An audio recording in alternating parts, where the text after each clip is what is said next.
നമസ്കാരം. നമ്മൾ മനസ്സിൽ കൊണ്ടു നടക്കുന്ന ഏറെ വിഷയങ്ങൾ വിട്ടുകൊടുക്കുവാൻ അഥവാ ലെറ്റ് ഗോ ചെയ്യുവാൻ ഉള്ള മാർഗങ്ങൾ ചില വീഡിയോകളിലൂടെ ഞാൻ മുമ്പ് പറഞ്ഞിട്ടുണ്ട്. അതിന് കൃത്യമായ മെഡിറ്റേഷൻസും അതേ വീഡിയോകളിൽ ഉൾപ്പെടുത്തിയിട്ടുണ്ട്. എന്നാൽ മനസ്സിലുള്ള പ്രശ്നങ്ങൾ പൂർണ്ണമായും മാറിയില്ല എന്ന് ചിലർ അറിയിക്കാറുണ്ട്. മറ്റു ചിലർക്ക് താൽക്കാലികമായുള്ള നേട്ടങ്ങൾ ഉണ്ടെങ്കിലും പിന്നീട് വീണ്ടും പ്രശ്നങ്ങൾ തലപൊക്കുന്നതായി പരാതിപ്പെടുന്നുണ്ട്. ഇതിന് കാരണം ഇങ്ങനെയുള്ള പ്രോസസ്സുകളിൽ നിന്ന് നമ്മുടെ മനസ്സ് സമർത്ഥമായി ഒഴിഞ്ഞു മാറുന്നത് കൊണ്ടാണ്. പലരുടെയും മനസ്സ് അത്ര പെട്ടെന്ന് അവർക്ക് പിടികൊടുക്കാറില്ല. ബോധമനസ്സുകൊണ്ട് പലതും ചെയ്യണം എന്ന് നമ്മൾ ആഗ്രഹിക്കുന്നു. പക്ഷേ നമ്മുടെ ഉപബോധ മനസ്സ്, അതായത് സബ് കോൺഷ്യസ് മൈൻഡ്, ചില പഴുതുകളിലൂടെ രക്ഷപ്പെടാൻ ശ്രമിക്കും. അപ്പോൾ നമുക്ക് പ്രശ്നങ്ങളിൽ നിന്നും പൂർണ്ണമായും മുക്തി നേടാൻ കഴിയുകയില്ല. ലെറ്റിംഗ് ഗോ ചെയ്യേണ്ടതായ വിഷയങ്ങൾ പലപ്പോഴും നമ്മൾ മറ്റുള്ളവരിൽ നിന്നും നേരിടേണ്ടി വരുന്നതായിരിക്കുമല്ലോ. മറ്റുള്ളവർ നമുക്ക് ഒരു തലവേദനയായി മാറുമ്പോഴാണ് നമ്മൾ കൂടുതലും വിഷമങ്ങൾ അനുഭവിക്കാറുള്ളത്. പക്ഷേ ഇതിൽ ഒരു കാര്യമുണ്ട്. മറ്റുള്ളവരുടെ നെഗറ്റിവിറ്റി നമുക്ക് വിഷം ആയിരിക്കാം, എന്നാൽ നമ്മളത് കുടിക്കേണ്ടതില്ല. കുടിച്ചാലല്ലേ നമ്മൾ ദോഷം അനുഭവിക്കൂ. മറ്റുള്ളവർ നമ്മുടെ നേർക്ക് എറിയുന്ന അമ്പ്, ഓഫ് കോഴ്സ് അത് നമ്മുടെ മേൽ തറച്ചാൽ തീർച്ചയായും വേദനിക്കും. പക്ഷേ നമുക്ക് രക്ഷപ്പെടാനുള്ള ധാരാളം മാർഗങ്ങളുണ്ട് എന്ന് നമ്മൾ മനസ്സിലാക്കിയാൽ മതി. പലർക്കും ലെറ്റിംഗ് ഗോ സാധ്യമാകാതിരിക്കാനുള്ള കാരണം അവരുടെ ഉള്ളിൽ എവിടെയോ അവർക്ക് ഒരു തോന്നലുണ്ട്. അതെന്താണെന്ന് പറയട്ടെ. നെഗറ്റിവിറ്റിയിൽ നിന്നും നേട്ടമുണ്ട് എന്ന മിഥ്യാധാരണ. അതാണ് പ്രശ്നം. അത് ആദ്യം കളയണം, പാടെ ഉപേക്ഷിക്കണം. അപ്പോൾ പ്രോസസ്സ് വർക്ക് ചെയ്യാൻ തുടങ്ങും. നെഗറ്റിവിറ്റിയിൽ നിന്നും നേട്ടമുണ്ട് എന്ന തോന്നലോ, എനിക്കോ, എന്തൊരു ശുദ്ധ അസംബന്ധമാണ് പറയുന്നത് എന്ന് ചിലർ പറയും. ഇത് ടെക്നിക്കിലേക്ക് കടക്കുമ്പോൾ നിങ്ങൾക്ക് മനസ്സിലാകും. ആസൂത്രിതമായി നിങ്ങൾ എങ്ങനെയാണ് നിങ്ങൾക്ക് തന്നെ പാര പണിയുന്നത് എന്ന് നിങ്ങൾക്ക് മനസ്സിലാകും. ലെറ്റിംഗ് ഗോ ചെയ്യേണ്ട വിഷയങ്ങളെക്കുറിച്ച് പറയുമ്പോൾ ചില ആളുകൾ കാവ്യഭംഗിയോടെ പറയാറുണ്ട്, they pierce me with their words and blame me for the scars എന്ന്. അവർ അവരുടെ വാക്കുകൾ കൊണ്ട് എന്നെ കുത്തും, എന്നിട്ട് ആ മുറിവുകൾ ഞാൻ കാരണമാണ് ഉണ്ടായത് എന്ന് പറയും. അതായത് അവർ കാരണമുണ്ടായ പ്രശ്നങ്ങൾ അവർ എൻ്റെ മേൽ അടിച്ചേൽപ്പിക്കുന്നു എന്ന് സാരം. ഇങ്ങനെയൊക്കെയാണ് അവർ എൻ്റെ മനസ്സിനെ കുത്തി നോവിക്കുന്നത് എന്ന് പറയും. They throw stones at me and watch me bleed. അവർ എനിക്ക് നേരെ കല്ലെറിയുകയും രക്തം വാർന്നൊഴുകുന്നത് കണ്ടു നിൽക്കുകയും ചെയ്യും. ഒട്ടും ദയാദാക്ഷിണ്യമില്ലാതെ എന്നെ വിഷമിപ്പിച്ചുകൊണ്ടിരിക്കും എന്നാണ് അർത്ഥം. They set fire to my self worth and blame me for the ashes. അവർ എൻ്റെ ആത്മാഭിമാനത്തിന് തീയിടുകയും ചാരത്തിന് എന്നെ കുറ്റപ്പെടുത്തുകയും ചെയ്യുന്നു. എന്നെ സപ്പോർട്ട് ചെയ്യേണ്ടവർ എന്നെ സപ്പോർട്ട് ചെയ്യാറില്ല. ഞാൻ സത്യസന്ധമായി ജീവിക്കുന്നു. പക്ഷെ ചില ആളുകൾ തെറ്റായ മാർഗത്തിലൂടെ എനിക്ക് ബുദ്ധിമുട്ടുണ്ടാക്കി വയ്ക്കാറുണ്ട്. അത് എൻ്റെ ആത്മാഭിമാനത്തിന് തീ ഇടുന്നത് പോലെയാണ് എന്നർത്ഥം. ഇങ്ങനെയുള്ള പ്രശ്നങ്ങൾ കാരണം എനിക്ക് ദേഷ്യവും സങ്കടവും പ്രതികാരദാഹവും ചിലപ്പോൾ കുറ്റബോധവും ഒക്കെ ഉണ്ടാകാറുണ്ട്. കുറ്റബോധം 2 തരത്തിലാണ് ഉണ്ടാകുന്നത്. ഞാൻ മറ്റുള്ളവരെ മുറിവേൽപ്പിച്ചുവല്ലോ എന്ന കുറ്റബോധം, പിന്നെ ചില അവസരങ്ങളിൽ ഞാൻ പ്രതികരിക്കേണ്ട രീതിയിൽ അപ്പോൾ പ്രതികരിച്ചില്ല, അങ്ങനെ തോന്നുന്ന കുറ്റബോധമാണ്. രണ്ടും എന്നെ താഴേക്ക് വലിച്ച് ഇടുന്നു. എനിക്ക് ചെയ്യേണ്ട കർമ്മങ്ങൾ ശ്രദ്ധയോടെ ചെയ്യാൻ കഴിയാതെ പോകുന്നു. മനസ്സമാധാനം നഷ്ടപ്പെടുന്നു. ഇത് നമുക്ക് വിട്ടുകൊടുക്കാൻ കഴിയണം. അങ്ങനെ വിട്ടുകൊടുക്കുന്ന പ്രോസസ്സിനാണ് ലെറ്റിംഗ് ഗോ എന്ന് പറയുന്നത്. ലെറ്റിംഗ് ഗോവിന് വേണ്ടി നമ്മൾ ഇന്ന് ചെയ്യാൻ പോകുന്നത് ദ 4Q ടെക്നിക് ആണ്. 4Q എന്നാൽ 4 ക്വസ്റ്റ്യൻസ് എന്നർത്ഥം. 4 സിമ്പിളായ ചോദ്യങ്ങളിലൂടെ നമ്മൾ നമ്മുടെ മനസ്സിലുള്ള വിഷയങ്ങളെ ലെറ്റ് ഗോ ചെയ്യുന്നു. അതാണ് ദ 4Q ടെക്നിക്. ഇത് ഒരു കോഗ്നിറ്റീവ് പ്രോസസ്സാണ്. അതായത് ധാരണയിലൂടെ ചെയ്യുന്ന പ്രക്രിയ. വളരെ സമർത്ഥമായി ഒഴിഞ്ഞു മാറുന്ന നമ്മുടെ മനസ്സിനെ നമ്മൾ ട്രാപ്പ് ചെയ്യുന്നു. നേരെ പിടിച്ചകത്താക്കുന്നില്ല. 4 ചോദ്യങ്ങളിലൂടെയാണത് ചെയ്യുന്നത്. ആദ്യത്തെ ചോദ്യം വാട്ട് ഈസ് ദ ഗെയിൻ എന്നാണ്. എന്താണ് നേട്ടം? അതായത് കൂടുതൽ ഞാൻ ചിന്തിച്ചു കൂട്ടുന്നത് കൊണ്ട്, ദേഷ്യപ്പെടുന്നത് കൊണ്ട്, പ്രതികാരം ചെയ്യണം എന്ന വിചാരം ഉള്ളിൽ കൊണ്ട് നടക്കുന്നത് കൊണ്ട് എന്താണ് നേട്ടം? എനിക്ക് ഒരാളുടെ ദേഷ്യമുണ്ട് എന്ന് വിചാരിക്കുക. അപ്പോൾ ഈ 4Q ടെക്നിക്കിൽ ഞാൻ ആദ്യത്തെ ചോദ്യം ചോദിക്കുന്നു, വാട്ട് ഈസ് ദ ഗെയിൻ? ഈ ദേഷ്യം ഞാൻ എൻ്റെ മനസ്സിൽ കൊണ്ട് നടക്കുന്നത് കൊണ്ട് എന്താണ് നേട്ടം? അപ്പോൾ ചിലപ്പോൾ മനസ്സ് പറയും, എനിക്ക് അയാളോട് പ്രതികാരം ചെയ്യണമെന്നുണ്ട്, അതുകൊണ്ട് എന്താണ് നേട്ടം എന്ന് വീണ്ടും ചോദിക്കണം. ഒരു നേട്ടവുമില്ലാതെ നമ്മൾ എന്തെങ്കിലും ചെയ്യുന്നതിൽ കാര്യമുണ്ടോ? ഇല്ല. ലാഭമില്ലാതെ നമ്മൾ ബിസിനസ് ചെയ്യുമോ? ഇല്ല. വരുമാനം കിട്ടാത്ത ഒരു നിക്ഷേപത്തിൽ നമ്മൾ പണം നിക്ഷേപിക്കുമോ? ഇല്ല. നമുക്ക് ഗുണമില്ലാത്ത, വിലമതിക്കാത്ത എന്തിനെങ്കിലും നമ്മൾ സമയം കളയുമോ? ഇല്ല.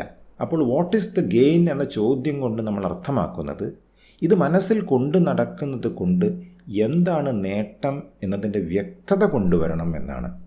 രണ്ടാമത്തെ ചോദ്യം, വേർ ഇസ് ദ ഗെയിൻ? എവിടെയാണ് നേട്ടമുള്ളത്? ലൊക്കേഷനാണ് നമ്മളിവിടെ അന്വേഷിക്കുന്നത്. എവിടെയെങ്കിലും നേട്ടം കാണണ്ടേ? നിങ്ങളുടെ ബാങ്ക് ബാലൻസ് വർദ്ധിക്കുമോ? നിങ്ങളുടെ ആരോഗ്യം മെച്ചപ്പെടുമോ? നിങ്ങളുടെ ജീവിത പങ്കാളിയും നിങ്ങളുടെ മക്കളും എല്ലാം കൂടുതൽ സന്തോഷിക്കുമോ? നിങ്ങളുടെ മനസ്സിൽ സമാധാനം അനുഭവപ്പെടുമോ? Where is the gain? ആ നേട്ടം എവിടെയാണ്? മനസ്സിലാണ് എന്നാണ് വരുന്നത്, അല്ലേ? അപ്പോൾ അവിടെ മൂന്നാമത്തെ ചോദ്യത്തിന് പ്രസക്തിയുണ്ട്. എന്താണ് മൂന്നാമത്തെ ചോദ്യം? Is it real? ഇത് യഥാർത്ഥമാണോ?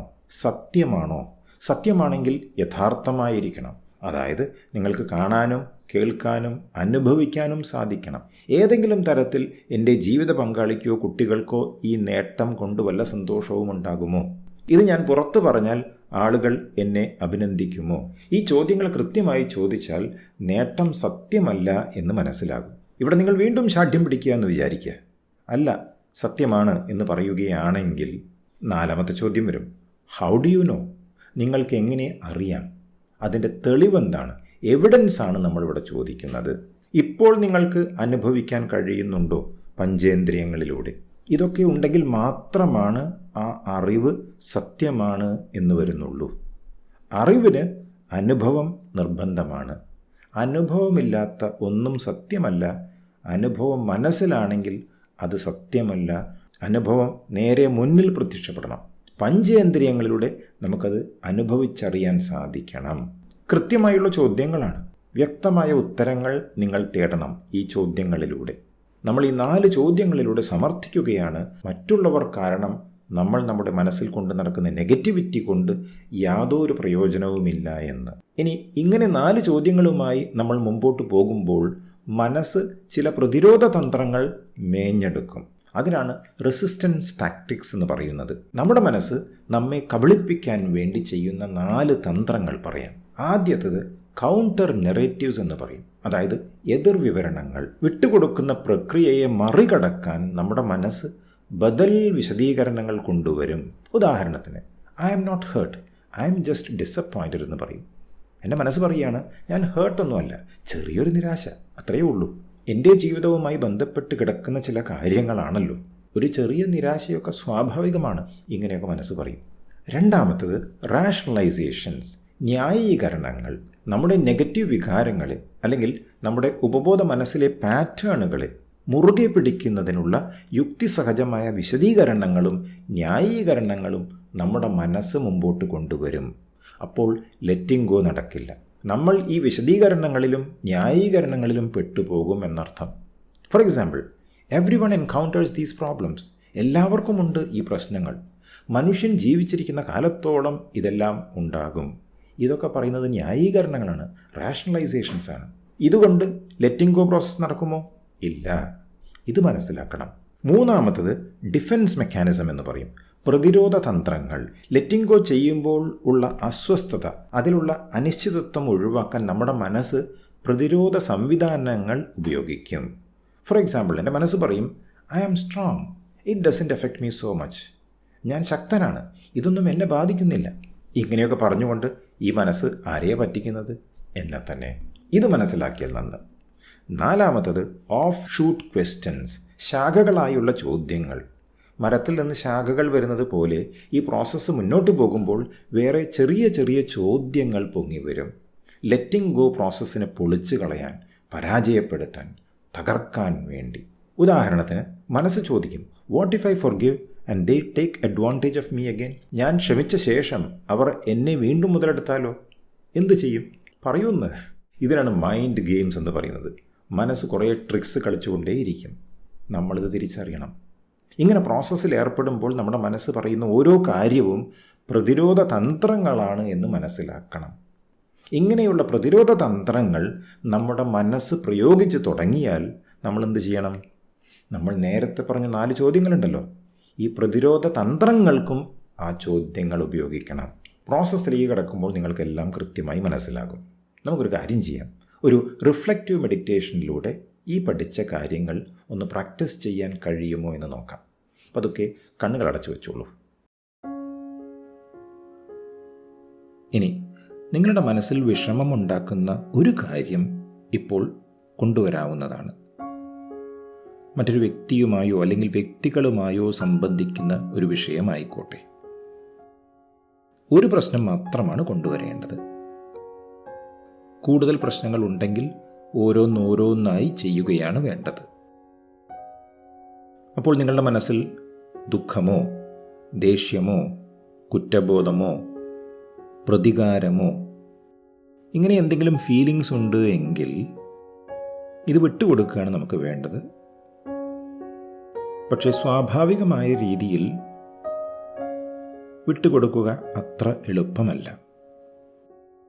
അതുകൊണ്ട് നമ്മൾ ഇവിടെ ദ 4Q ടെക്നിക് ഉപയോഗിക്കാൻ പോവുകയാണ്. ആദ്യത്തെ ചോദ്യം, വാട്ട് ഈസ് ദ ഗെയിൻ? നിങ്ങളിത് മനസ്സിൽ കൊണ്ട് നടക്കുന്നത് കൊണ്ട് എന്താണ് നേട്ടം? എന്ത് പ്രയോജനമാണുള്ളത്? എന്തെങ്കിലും ലാഭമുണ്ടോ? കുറെ കാലമായി ഇത് മനസ്സിൽ കൊണ്ട് നടക്കുകയല്ലേ? ഇനിയും ഇങ്ങനെ കൊണ്ട് നടന്നാൽ എന്ത് പ്രയോജനമാണുള്ളത്? ഒരു നേട്ടവുമില്ലാതെ നമ്മൾ ഇത് കൊണ്ട് നടക്കേണ്ട ഒരു കാര്യവുമില്ല. അപ്പോൾ നിങ്ങളുടെ മനസ്സ് പറയുകയാണ് എന്ന് വിചാരിക്കുക, നേട്ടമുണ്ട്. എന്നെ വിഷമിപ്പിച്ച ഒരു വ്യക്തിയെ ഞാൻ അങ്ങനെ വെറുതെ വിടില്ല, അതവിടെ വേണം. നേട്ടമുണ്ട് എന്ന് പറയുന്നുവെങ്കിൽ രണ്ടാമത്തെ ചോദ്യം ചോദിക്കണം, വേർ ഇസ് ദ ഗെയിൻ? എവിടെയാണ് നേട്ടമുള്ളത്? ഇവിടെ നമ്മൾ ലൊക്കേഷനാണ് അന്വേഷിക്കുന്നത്. ഈ നേട്ടം കാണാൻ കഴിയുന്നതാണോ? കേൾക്കാൻ കഴിയുന്നതാണോ? പഞ്ചേന്ദ്രിയങ്ങളിലൂടെ അനുഭവിക്കാൻ കഴിയുന്നതാണോ എന്നതാണ് നമ്മൾ ചോദിക്കുന്നത്. ഇത് കൊണ്ട് നടന്നത് കൊണ്ട് എൻ്റെ ബാങ്ക് ബാലൻസ് വർദ്ധിക്കുമോ? ജോലിയിലും ബിസിനസ്സിലും അഭിവൃദ്ധി ഉണ്ടാകുമോ? സമൂഹം എന്നെ ഒരു വിജയിയായി കാണുമോ? ഇങ്ങനെയുള്ള പല ചോദ്യങ്ങളും ചോദിക്കണം. നേട്ടമുണ്ട്, ആ നേട്ടം എൻ്റെ മനസ്സിലാണ് എന്ന് നിങ്ങളുടെ മനസ്സ് പറയുന്നു എന്ന് വിചാരിക്കുക. അപ്പോൾ മൂന്നാമത്തെ ചോദ്യം ചോദിക്കാം, ഇസ് ഇറ്റ് റിയൽ? ഇത് യഥാർത്ഥമാണോ? ഈ സന്തോഷം, ഈ സമാധാനം സത്യമാണോ? അതിൽ വല്ല വാസ്തവവും ഉണ്ടോ എന്നാണ് ഈ ചോദ്യം കൊണ്ട് അർത്ഥമാകുന്നത്. റിയൽ ആണെങ്കിൽ, വാസ്തവമാണെങ്കിൽ പഞ്ചേന്ദ്രിയങ്ങളിലൂടെ അനുഭവിക്കാൻ കഴിയണം. കാണാൻ സാധിക്കണം, കേൾക്കാൻ സാധിക്കണം, രുചിക്കാൻ സാധിക്കണം, മണക്കാൻ സാധിക്കണം, അല്ലെങ്കിൽ സ്പർശിക്കാൻ സാധിക്കണം. ഇങ്ങനെ പഞ്ചേന്ദ്രിയങ്ങളിലൂടെ അറിയാൻ കഴിയുന്നില്ലെങ്കിലും അത് റിയലാണ് എന്ന് നിങ്ങളുടെ മനസ്സ് പറയുന്നു എന്ന് വയ്ക്കുക. അപ്പോൾ നാലാമത്തെ ചോദ്യം ചോദിക്കൂ, ഹൗ ഡു യു നോ? ഇത് റിയൽ ആണ്, സത്യമാണ് എന്ന് നിങ്ങൾക്ക് എങ്ങനെ അറിയാം? അതിൻ്റെ തെളിവെന്താണ്? തെളിവ് മനസ്സിൽ പോരാ. തെളിവായി തന്നെ നമുക്ക് ആർക്കെങ്കിലും കാണിച്ചു കൊടുക്കാൻ കഴിയണം. മനസ്സിലൂടെയല്ലാതെ നിങ്ങൾക്ക് ഏതെങ്കിലും തരത്തിൽ അതനുഭവിക്കാൻ കഴിയുന്നുണ്ടോ എന്നതാണ് ഈ ചോദ്യത്തിൻ്റെ അർത്ഥം. അത് മനസ്സിലല്ല വേണ്ടത്, അനുഭവത്തിൽ വരണം. അറിവിന് അനുഭവം നിർബന്ധമാണ്. ഇനി ഈ 4 ചോദ്യങ്ങൾ ചോദിക്കുന്നതിനിടയിൽ നിങ്ങളുടെ മനസ്സ് വല്ല റെസിസ്റ്റൻസ് ടാക്ടിക്സും പ്രതിരോധ തന്ത്രങ്ങൾ വല്ലതും മേഞ്ഞെടുത്തിട്ടുണ്ടെങ്കിൽ അതെന്താണ് എന്ന് ശ്രദ്ധിക്കണം. വല്ല കൗണ്ടർ നെറേറ്റീവ്സും ഉണ്ടായിട്ടുണ്ടോ? മനസ്സ് ഏതെങ്കിലും രീതിയിൽ മറ്റ് വിവരണങ്ങൾ തന്നിട്ടുണ്ടോ? ന്യായീകരിച്ചിട്ടുണ്ടോ, റാഷണലൈസ് ചെയ്തിട്ടുണ്ടോ എന്നാണ് ചോദിക്കുന്നത്. നിങ്ങൾ ഈ വിഷയം മനസ്സിൽ കൊണ്ട് നടക്കുന്നതിനനുകൂലമായി മനസ്സ് വല്ലതും പറഞ്ഞിട്ടുണ്ടെങ്കിൽ അതെന്താണ് എന്ന് നോക്കണം.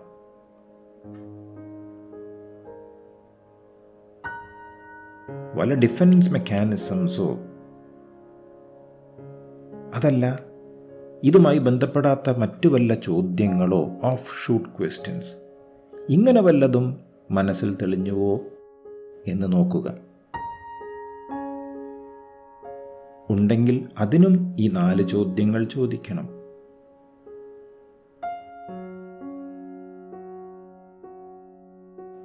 What is the gain? ആ ചോദ്യത്തിന് എന്താണ് നേട്ടമുള്ളത്? 2, വേർ ഈസ് ദ ഗെയിൻ? അതിൻ്റെ നേട്ടം എവിടെയാണുള്ളത്? 3, ഇസ് ഇറ്റ് റിയൽ?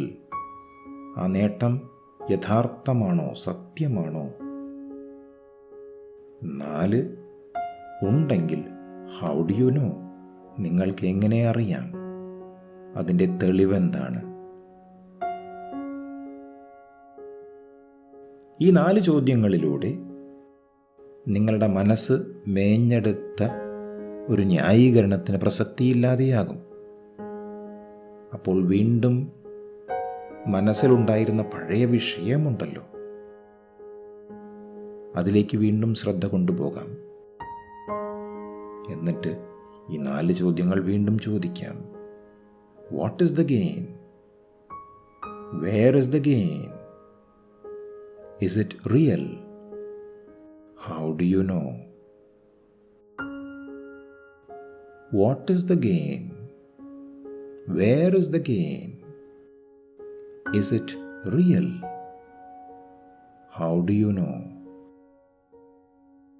സൈക്ലിക്കായി കറങ്ങി ഈ 4 ചോദ്യങ്ങൾ ആവർത്തിച്ചു കൊണ്ടേയിരിക്കുക, പൂർണ്ണ ശ്രദ്ധയോടെ. ഇതിനിടയ്ക്ക് മനസ്സ് വല്ല റെസിസ്റ്റൻസ് ടാക്ടിക്സും പ്രയോഗിക്കുന്നുണ്ടെങ്കിൽ ഈ 4 ചോദ്യങ്ങൾ വീണ്ടും അതിനോടും ചോദിക്കണം. What is the gain? Where is the gain? Is it real? How do you know? എന്താണ് നേട്ടം? എവിടെയാണ് നേട്ടം? ഇത് സത്യമാണോ? എന്താണ് തെളിവ്? What is the gain? Where is the gain? Is it real? How do you know?